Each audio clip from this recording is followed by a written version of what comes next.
Hello hi, ഞാൻ ദിനി ശ്രീനി. ഞാൻ വീണ്ടും നിങ്ങളുടെ മുന്നിലേക്ക് വന്നേക്കാണ് കേട്ടോ. കഴിഞ്ഞ ദിവസം ഞാൻ എൻ്റെ ഒരു ഓർമ്മകൾ പങ്കുവച്ചപ്പോൾ നിങ്ങളത് കുറച്ച് പേരൊക്കെ പറഞ്ഞു ഞാൻ കണ്ടിന്യൂ ചെയ്യണമെന്ന് ചോദിച്ചപ്പോൾ കണ്ടിന്യൂ ചെയ്യാൻ കുറച്ച് പേരൊരു ഭാഗത്തുനിന്ന് ഒരു ഇതുണ്ടായിരുന്നു. അപ്പം ഞാൻ വിചാരിച്ചു എന്നാൽ അടുത്ത സ്റ്റെപ്പ് വെക്കാം എന്ന് വിചാരിച്ചിട്ട് ഞാൻ വീണ്ടും ഒരു ഓർമ്മയായിട്ട് വന്നേക്കാം കേട്ടോ. ഓർമ്മകൾക്കൊന്നും ഒരു ക്ഷാമമില്ല എനിക്ക് ഒരു കുറച്ച് കാലഘട്ടത്തിലെ. അപ്പം നല്ല ഓർമ്മകൾ മാത്രമേ അങ്ങോട്ട് പറഞ്ഞു പോവാം.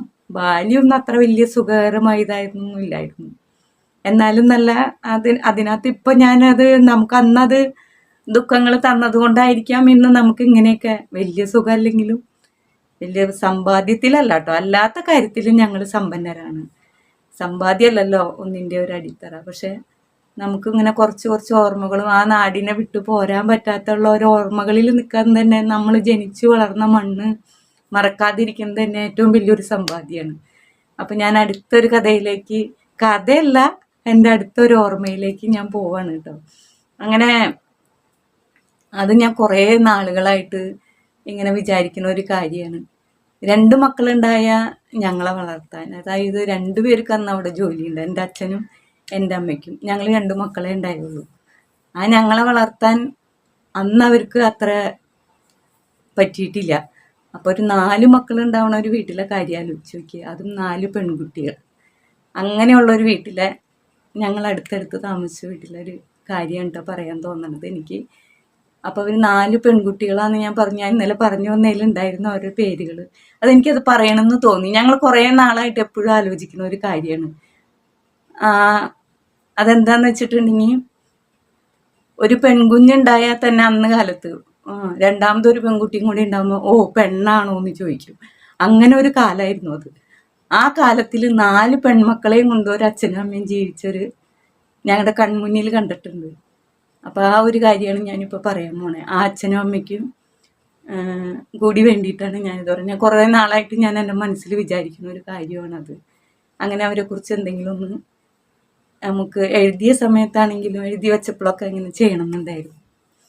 അപ്പം ഞാൻ പറഞ്ഞു തന്നത് ഒരു ഗൗരി ചേച്ചീനെയും ഒരു ദാസൻ ചേട്ടനെയും കുറിച്ച് പറയാനാണ്. അപ്പം അതിനകത്ത് ഞാൻ ദാസൻ ചേട്ടനാണ്, ഗൗരി ചേച്ചി അമ്മയാണ്. അമ്മമാരെപ്പോഴും അമ്മമാർക്കിടെ ആ അവലാതിയിൽ ഒരു സപ്പോർട്ട് കൊടുക്കാൻ അച്ഛന്മാരുണ്ടാവുക എന്നുള്ളതൊരു വലിയ കാര്യമാണ് അന്ന് കാലത്തൊക്കെ. നമ്മുടെയൊക്കെ കാലത്ത് അങ്ങനെയല്ലായിരുന്നല്ലോ, അങ്ങനെയല്ലായിരുന്നു. അമ്മമാരോടോ സപ്പോർട്ടിന് നിൽക്കുക അവർക്ക് നല്ല ഓർമ്മയുണ്ടായിരുന്നില്ല. അങ്ങനെ ഒരു കാലഘട്ടത്തിൽ കൂടെ വന്നവരായതുകൊണ്ടാണ് അത് ഇങ്ങനെ പറയണേ കേട്ടോ. അപ്പോൾ ഗൗരി ചേച്ചിക്കും ദാസൻ ചേട്ടനും 4 പെൺമക്കളായിരുന്നു. ശ്രീദേവി മൂത്താള്, ശ്രീജ, ശ്രീല, ശ്രീപ്രിയ എന്ന് വിളിക്കണ പ്രിയ കൊച്ച്, അങ്ങനെ 4 പെൺമക്കൾ. ഇപ്പം നമ്മൾ ശ്രീദേവി ബെസ്റ്റ് ഫ്രണ്ട്, ശ്രീജ അന്ന് കുറച്ച് നാൾ അച്ഛൻ്റെ വീട്ടിലൊക്കെ ആഴകം എന്ന് പറഞ്ഞ സ്ഥലത്ത് നിന്നാണ് പഠിക്കുന്നത്. ശ്രീലയും പിന്നെ കുഞ്ഞു പ്രിയയും ഉള്ള ഓർമ്മയാണ് കേട്ടോ. അപ്പം ഈ 4 പെൺമക്കളെ വളർത്തിയെടുക്കുക, ഞാൻ പറഞ്ഞില്ലേ 4 പെണ്ണാവുമ്പോൾ 4 പെണ്ണിനെ പ്രസവിച്ചോ എന്നുള്ളൊരു കാഴ്ചപ്പാടുള്ളൊരു കാലത്ത് ആ 4 പെൺമക്കളെയും ചേർത്ത് പിടിച്ച് വളർത്തിയ ഒരച്ഛനാണ്, അമ്മയാണ് ദാസൻ ചേട്ടനും ഗൗരി ചേച്ചി. അങ്ങനെ അവരെ ഓരോരോ അങ്ങനെ അവരെ എന്താ പറയുക, അവരെ ഒരു ബഹളങ്ങളോ ഒന്നുമില്ലാത്തൊരു കുട്ടികളായിരുന്നു കേട്ടോ. ദാസൻ ചേട്ടൻ അവരെ അതുപോലെയാണ് വളർത്തിയതും. എന്നുവെച്ചാൽ അവരെ ശ്രദ്ധിക്കാനുള്ള സമയം പുള്ളിക്കും കിട്ടിയിട്ടുണ്ടായിരുന്നു.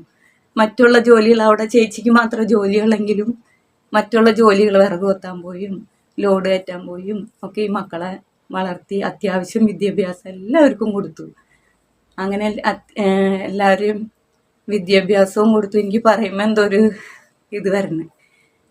4 പെൺമക്കൾ, അതും വലിയ വലിയ പ്രായ വ്യത്യാസങ്ങളില്ലാതെ ഉണ്ടാവുന്ന 4 മക്കളല്ലേ. അപ്പോൾ അവരെ പഠിപ്പിക്കണം, അവരെ കല്യാണം നടത്തണം, മറ്റുള്ള കാര്യങ്ങൾ നടത്തണം.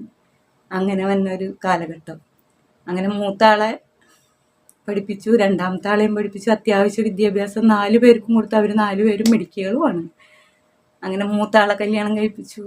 അങ്ങനെ സ്റ്റെപ്പ് ബൈ സ്റ്റെപ്പായിട്ട് 4 പേരെയും കല്യാണം കഴിപ്പിച്ചും കൊടുത്തും അവരുടെ കാര്യങ്ങളെല്ലാം നല്ല ഭംഗിയായിട്ട് നടത്തിയൊരു അച്ഛൻ ആണ് കേട്ടോ. ഞാൻ ആ ചേട്ടനെ ദ ഗ്രേറ്റ് ഫാദർ എന്ന് വിളിക്കാനാണ് ആഗ്രഹിക്കുന്നത്. അങ്ങനെയാണ് ഞാൻ ഇതിനൊരു ടൈറ്റിൽ കൊടുത്തിരിക്കുന്നത് കേട്ടോ. അപ്പം എൻ്റെ ഓർമ്മയിൽ കണ്ടൊരു ഗ്രേറ്റ് ഫാദറാണ് ഞങ്ങളുടെ അന്നത്തെ കാലത്ത്. എൻ്റെ അച്ഛനൊന്നും ഗ്രേറ്റ് ഫാദർ അല്ലാണ്ടല്ല കേട്ടോ, ഞങ്ങൾക്ക് ഒരു തരത്തിലല്ലെങ്കിൽ വേറൊരു തരത്തിലും ഗ്രേറ്റ് തന്നെയാണ്. അപ്പൊ ഈ ചേട്ടനെ എടുത്തു പറയണത് ഈ 4 പെൺമക്കളെ വളർത്തി വലുതാക്കി അവരുടെ വിദ്യാഭ്യാസം ഒട്ടും മോശമല്ലാത്ത വിദ്യാഭ്യാസം കൊടുത്തു. അവര് ഇന്ന് 4 പേരും സുരക്ഷിതരാണ്.